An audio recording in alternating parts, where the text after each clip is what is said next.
Hi guys! Ayan, for today's video, and andito po kami ngayon sa lugar ng Nueva Ecija.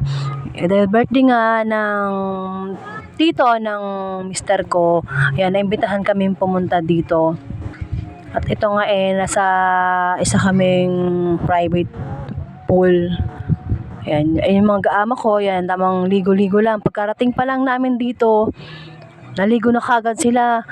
Kasi nga nainitan sila sa biyahe namin, ang layo ng biyahe namin, simula Taguig hanggang dito sa may Nueva Ecija. So pagkarating namin dito sa lugar na to, naligo agad sila. At ako naman dyan, ayan, tamang upo-upo lang ako, masid-masid lang sa kanila sa may gilid. 'Di ba? Enjoy na enjoy sila. O nakala nga nila pinipicturean sila eh. Yung pala video pala yung nangyayari. Akala mo naman yung asawa ko magaling lumangoy. Hindi naman marunong lumangoy yan. Yan tayo, tama lang yan. Bantayan yung mga anak niya sa swimming pool. Ang sarap din sana maligo, guys. Kaso, wala akong dalang swimsuit.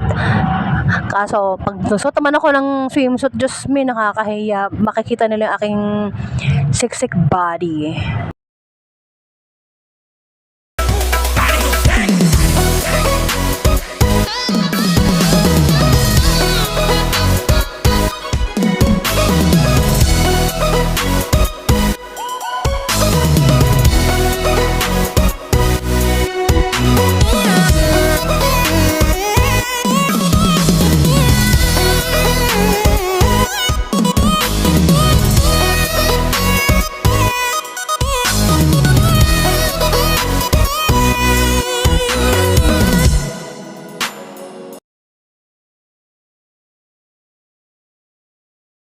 At ito na nga, ayan, tamang chill lang kami dito sa tabi. Ayan, kami ng mister ko, tamang inom lang ng juice na pulang kabayo.